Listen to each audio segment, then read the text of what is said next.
नमस्कार, मैं Shweta Singh Apollo medics hospital में सीनियर डायबिटीज़ एजुकेटर के पद पर कार्यरत हूँ।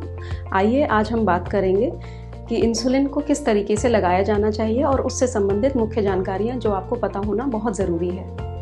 इंसुलिन को हम दो तरीके से लगा सकते हैं, सिरिंज के द्वारा या फिर पेन के द्वारा। जब आप पेन के द्वारा लगाते हैं तो उसमें आपको ये पता होना ज़रूरी है कि उसके कितने भाग होते हैं। इंसुलिन पेन इस तरीके से होता है। इंसुलिन पेन के 3 भाग होते हैं।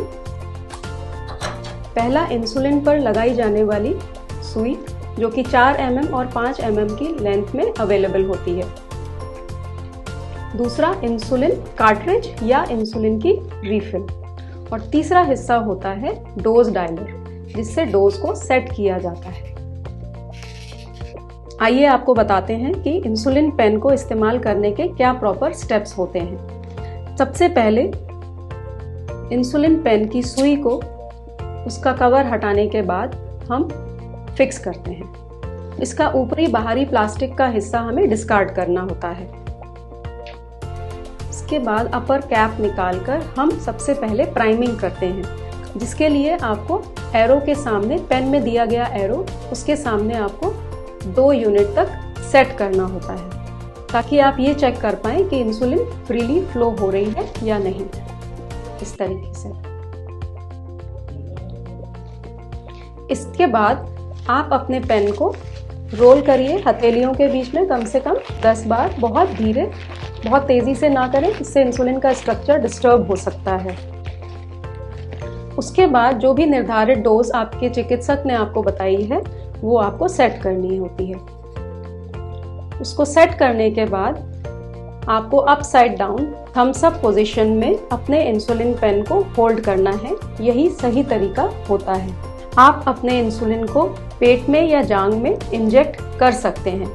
यदि पेट में इंजेक्ट कर रहे हैं तो नाभि से 2 से 3 सेंटीमीटर छोड़कर चारों ओर इंसुलिन पेन को आप इंजेक्ट कर सकते हैं। ये ध्यान रखिएगा कि बार बार एक ही जगह पर इंजेक्ट ना हो, क्योंकि ऐसा करने से लाइपो हाइपरट्रॉफी और हाइपर एट्रॉफी हो सकती है। जब आप अपने पेट में या जांघ में इंसुलिन इंजेक्शन लगाते हैं तो यह ध्यान रखें कि स्किन को, क्योंकि यह इंसुलिन सबक्यूटेनियस टिश्यूज में इंजेक्ट होनी ज़रूरी है, तो स्किन को रेज करेंगे और फिर इंजेक्ट किया जाता है बिल्कुल सीधी दिशा में 90 डिग्री के एंगल पर। इसमें 45 डिग्री के एंगल को बिल्कुल भी इस्तेमाल नहीं करना है। इंजेक्ट करने के बाद जब हम पूरी तरीके से पेन को प्रेस कर देते हैं, उसके बाद स्किन को लूज छोड़ेंगे और फिर पेन को धीरे से बाहर निकाल लेंगे।